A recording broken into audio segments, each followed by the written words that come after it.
ሰላም ጤና ይስጥልኝ። የሳምንቱን አበይት ሁነቶች ይዘን ቀርበናል።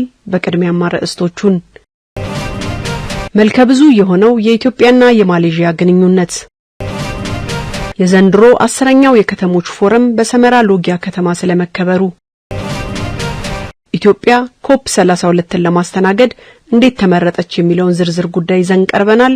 አብራችሁን ቆዩ።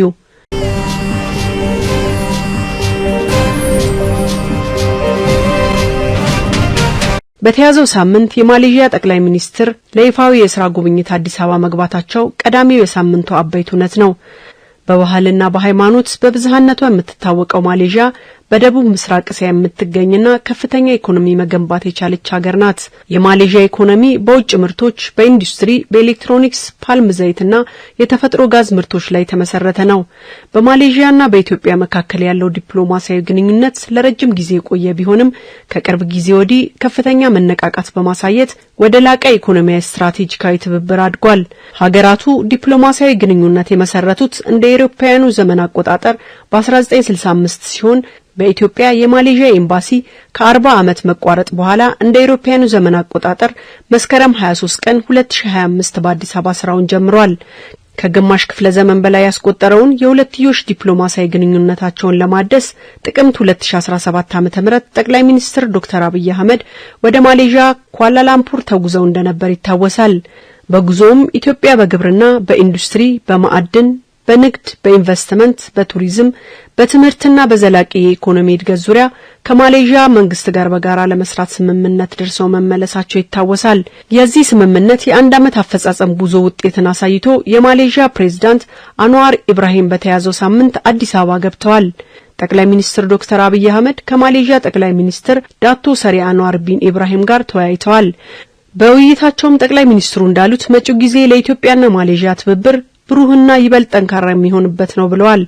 ኢትዮጵያና ማሌዥያ ታሪካዊ ወዳጅነትና ትብብር ያላቸው ሀገራት መሆናቸውን ጠቅሰው የሀገራቱ ግንኙነት በዲፕሎማሲያዊ ትስስርና የገለልተኛ ሀገር ንቅናቄና የደቡብ ትብብር ባላቸው ሀገራት ቁርጠኝነት ላይ ተመሰረተ እንደሆነም አንስተዋል።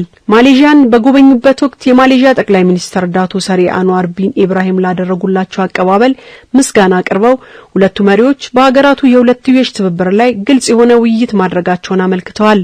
ጉብኝቱ ለሀገራቱ ወዳጅነትና ትብብር አዲስ በር የከፈተ መሆኑን ገልጸው በአዲስ አበባ የተደረገው ውይይትም በተለያዩ መስኮች ላይ ያለውን የሁለትዮሽና የባለብዙ ወገን ትብብርን ለማጠናከር እድል መፍጠሩን አንስተዋል። ጠቅላይ ሚኒስትሩ በሁለትዮሹ ውይይት ወቅት እንዳሉት ሀገራቱ ግንኙነታቸውን ሊያጎለብቱ በሚችሉ በርካታ ዘርፎች መዳሰሳቸውን ያብራሩት የኢትዮጵያና የማሌዥያ መጻኢ ጊዜ ብሩህና ጠንካራ እንደሚሆን ሙሉ እምነት አለኝም ብለዋል። በአዲስ አበባ በተካሄደው የኢትዮ ማሌዥያ ከፍተኛ የቢዝነስ ፎረም ላይ ፕሬዝዳንት ታዬ አጽቀሥላሴ እንዳሉት የማሌዥያ ጠቅላይ ሚኒስትር ጉብኝት የሀገራቱን የሁለትዮሽ ዲፕሎማሲያዊ ትብብር ለማጎልበት ወሳኝ ሚና አለው። የኢትዮጵያና የማሌዥያ ህዝቦች በብዝሃነት የደመቁ በህብረ ብሔራዊ አንድነት ያሸበረቁ የጋራ ሴቶች ያላቸው መሆናቸውን ገልጸዋል። የኢትዮጵያ ሀገር በቀል ኢኮኖሚ ማሻሻያ በግብርና፣ ማዕድን፣ ኢንዱስትሪ፣ ቱሪዝምና አይሲቲ የእድገት ምሰሶች በወሳኝ የልማት ምዕራፍ ላይ እንድትገኝ አስችሏታል ብለዋል። የማሌዥያ ኩባንያዎች የኢትዮጵያ የንግድ ኢንቨስትመንት ምቹ ምህዳርን በመጠቀም የጋራ ብልጽግናንና ተጠቃሚነትን በሚወስኑ ትላልቅ የልማት መስኮች የሚሳተፉበት እድል እንዳለም ተናግረዋል። የማሌዥያ ጠቅላይ ሚኒስትር ዳቶ ሰሪ አንዋር ኢብራሂም ኢትዮጵያ በአፍሪካና በዓለም መድረክ አድናቆት የተቸራት ታላቅ ሀገር መሆኗን እንደሚያውቁ ገልጸዋል። ለዚህም ነብዩ መሐመድ ወደ ሀበሾች ምድር የላኳቸው የመጀመሪያ ሙስሊም ስደተኞችን የክርስቲያን ንጉስ በፍቅርና በአክብሮት እንደተቀበሏቸው አስታውሰዋል። የኢትዮ ማሌዥያ ግንኙነት የበለጠ ለማጠናከርም በኢንዱስትሪ፣ ኢነርጂ፣ ዲጂታል ሽግግርና ወሳኝ የመሰረተ ልማት ግንባታ ስራዎች ላይ በትብብር ለመስራት ቁርጠኛ መሆናቸውን አስረድተዋል። የማሌዥያ የንግዱ ማህበረሰብ ልኡካን የኢትዮጵያ የኢንቨስትመንት ተሳትፎም የኢኮኖሚ ዲፕሎማሲ ግንኙነታችንን ለማጠናከር ትልቅ ትርጉም የሚሰጠው ነው ብለዋል። የሁለቱ መሪዎች ጉብኝት የሀገራቱ ግንኙነት እየተጠናከረ መምጣቱን ማሳያዎች ናቸው። መሪዎቹ በእነዚህ ጉብኝቶቻቸው በርካታ ጉዳዮችን አንስተው ተወያይተዋል። ኢትዮጵያና ማሌዥያ በንግድና ኢንቨስትመንት ቁልፍ ዘርፎች ላይ ያተኮረ የኢኮኖሚ ትስስር እያደገ ሲሆን መሪዎቹ ሀገራቱ አብረው በሚሰሩበት ጉዳዮች ላይ ስምምነቶችን ተፈራርመዋል።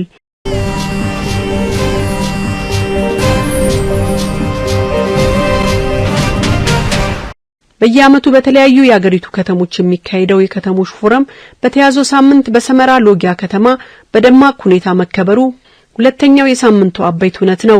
ምክትል ጠቅላይ ሚኒስትር ተመስገን ጥሩነህ በፎረሙ ላይ ለመታደም ሰመራ ሎጊያ በገቡበት ወቅት እንዳሉት የምድረ ቀደምትነታችን ሕያው ምስክርና የሰው ዘር መገኛ የኤርታሌ እሳተ ገሞራና የዳሉል ድንቅ ገጸ ምድር ባለቤት የተፈጥሮና የባህል ሀብታም ወደ ሆነችው የአፋሮቹ ከተማ ሰመራ ሎጊያ ገብተናል ብለዋል። ምክትል ጠቅላይ ሚኒስትሩ ዕለቱን አስመልክተው ባስተላለፉት መልእክት ኢትዮጵያ ወደ ብልጽግና የምታደርገው ጉዞን ለማፋጠን ከተሞቻችን ከፍተኛ ሚና አላቸው ብለዋል። በአፋር ከተማ ሰመራ ሎጊያ የተካሄደው 10ኛው የኢትዮጵያ ከተሞች ፎረም የከተሞቻችንን የእድገት ጉዞና ተስፋ በግልጽ ያሳየ ነው ብለዋል። የመደመር መንግስት የኢትዮጵያን ስልጣኔ መሰረት የሆኑትን ከተሞቻችንን የብልጽግና ማሳያዎችና ማዕከላት አድርጎ ይመለከታቸዋል። በብልጽግና ማሳያነታቸው ደግሞ የሁለንተናዊ እድገት ጉዟችን የክትመት ማዘመን ስራችን ወደ ገጠር እንዲስፋፋ መሰረት እየሆኑ ይገኛሉ። በመዲናችን አዲስ አበባ የጀመርነው ከተሞችን ለብልጽግና ጉዞ የማመቻቸት እንቅስቃሴ ዛሬ ወደ አነስተኛ የገጠር ከተሞች እየደረሱ ነው። የገጠር ኮሪደር ዋና ዓላማ ገጠሩን በአስተዳደር በመሰረተ ልማትና በክትመት ስርዓት በማስተሳሰር ወደ ከተማነት ማሳደግ ነው። በቀጣይ በከተሞቻችን የመኖሪያ ቤት እጥረትን በተለያዩ አማራጮች ማቃለል፣ ጽዳትን፣ አረንጓዴ ልማትን የህዝብ ባህል ማድረግ፣ ሃይማኖታዊ ባህልና ታሪካዊ ሀብቶቻችንን ወደ ቱሪዝም ሀብት መቀየር፣ ወጣቶችን በእውቀትና ክህሎት ለስራ ማብቃት ላይ ትኩረት ልንሰጥ ይገባል። የከተማና መሰረተ ልማት ሚኒስትር ጫልቱ ሳኒ ፎረሙ ከተሞች በከፍተኛ ሁኔታ በማንሰራራት ላይ በሚገኙበት ወቅት መከበሩ የተለየ ያደርገዋል ብለዋል። ከተሞችን የአረንጓዴና ለኑሮ ምቹ ለማድረግ መንግስት በልዩ ትኩረት እየሰራ መሆኑን በማረጋገጥ በዚህም ከተሞች ከፍተኛ መነቃቃት ላይ እንደሚገኙ ተናግረዋል። በፎረሙ 143 ከተሞች መገናኘታቸውንና 7000 ኤግዚቢሽን አቅራቢዎች መታደማቸውን አስታውቀዋል። በሁነቱ የዘርፉ ተወዳዳሪነትና ተግዳሮቶችን ለማቃለል የሚያስችሉ የፓናል ውይይቶች መደረጋቸውንም አንስተዋል።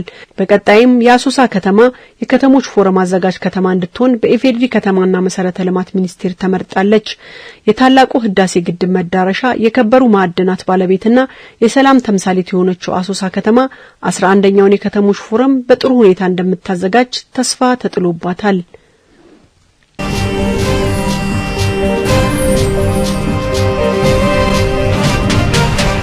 ኢትዮጵያ ኮፕ 32ን ለማስተናገድ እንዴት ተመረጠች የሚለው ሶስተኛው የሳምንቱ ዝርዝር ዜናችን ነው። ለረጅም 10 ዓመታት ኢትዮጵያ የአፍሪካ ጠንካራ የዲፕሎማሲ ምሰሶ ሆና ቆማለች። በሀገራቱ መካከል የግንኙነት ድልድይና የአንድነት መልእክተኛ መሆን ችላለች።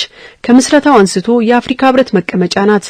የአፍሪካ መዲና በመባል የምትጠራው አዲስ አበባ በርካታ ድርድሮች፣ የሰላም ውይይቶችና አህጉራዊ ውሳኔዎች የተላለፉባቸው ሁነቶች ተስተናግደውባታል። ውሳኔዎቹ የአፍሪካ ቀጣና የፖለቲካና የልማት ጉዞ ላይ አሻራ ያሳረፉ ናቸው። የኢትዮጵያ የመሪነት ሚና ከዲፕሎማሲ የተሻገረ ነው። ሀገሪቱ የገባችውን ቃል ከተግባር ጋር በማጣጣም በአየር ንብረት ለውጥ ላይ እርምጃ በመውሰድ የሚለኩ ውጤቶችን እያስመዘገበች ትገኛለች። የተራቆቱ መሬቶች ወደ ነባር ይዞታቸው እንዲመለሱ በማድረግና የታዳሽ ኃይል አማራጮችን በማስፋት ለአረንጓዴ ልማትና እድገት ያላትን ቁርጠኝነት አሳይታለች። በጠቅላይ ሚኒስትር ዶክተር አብይ አህመድ ሐሳብ አመንጭነት የተጀመረው የአረንጓዴ አሻራ ሚሊዮኖች ከዳር እስከ ዳር በማነቃቃት ኢትዮጵያ በአየር ንብረት ለውጥ ከችግር ተጋሪነት ወደ ተጨባጭ መፍትሄ አምጪነት ሽግግር በማድረግ በአፍሪካና በዓለም ደረጃ ምሳሌ የሚሆኑ ተግባራትን አከናውናለች። ኢትዮጵያ ኮፕ 32ን ለማስተናገድ መመረጧ በድንገት የመጣ ጉዳይ አይደለም። በተግባር የተረጋገጠ የአየር ንብረት ለውጥ መከላከል የመሪነት ሚና የአረንጓዴና ለአየር ንብረት ለውጥ የማይበገር ኢኮኖሚ ለመገንባት እያከናወነች ያለቻቸው ስራዎችና የፖለቲካ ቁርጠኝነቷ የአፍሪካ የአየር ንብረት ለውጥ ድምጽና ምልክት መሆኗ ከቃል በላይ ባለፈ በተጨበጠ ስራ መታየቱ ዓለም አቀፍ ሁነቶችን የማስተናገድ ውጤቷና የዲፕሎማሲ ተሰሚነቷ ድምር ውጤቶች እንጂ ሀገራት የአየር ንብረት ለውጥን ለመቋቋም የገቡትን ቃል በተግባር ለመቀየር ቁርጠኝነት ባነሳቸው ወቅት ኢትዮጵያ ለሌሎች ምሳሌ የሚሆን ተግባር መፈጸሟ ታውቋል። ጠቅላይ ሚኒስትር ዶክተር አብይ አህመድ በማህበራዊ ትስስር ገጻቸው ባስተላለፉት መልእክት ኢትዮጵያ ኮፕ 32ን እንድታስተናግድ ዓለም አቀፉ ማህበረሰብ ትልቅ ኃላፊነት ስለሰጠን ክብር ይሰማናል ብለዋል። አፍሪካ በ2025 በተባበሩት መንግስታት የአየር ንብረት ለውጥ ኮንፈረንስ ላይ ብራዚል በአንድ ድምጽ ትናገራለች፣ ዓለምም አዳምጧታል ብለዋል። በሰው ልጆች ኑሮ በጣም አንገብጋቢ ከሆኑ ተግዳሮቶች መካከል አንዱን ለመቅረፍ እንዲቻል የጋራ ጥረቶችን ለመምራት እድሉን ስላገኘን አመስጋኞች ነን ብለዋል።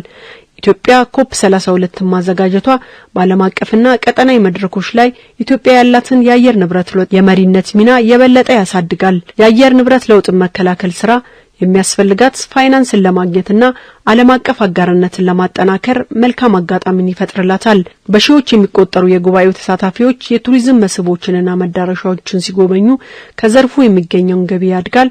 ይህም ኢኮኖሚውን በመደገፍ ቁልፍ ሚና ይጫወታል።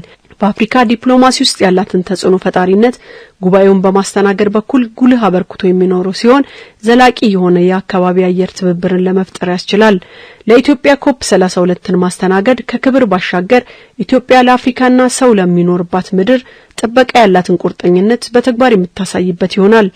ኢትዮጵያ ጠንካራ የከባቢ ጥበቃ ኢኒሺቲቮች፣ የማይበገር ዲፕሎማሲና የነገ አረንጓዴ እድገት ህልሟ ከጉባኤው ጋር ተዳምረው የተፈጥሮ ጠባቂነቷንና የዓለም ትብብር ተምሳሌትና መሪነቷን የበለጠ ያሳድጉታል።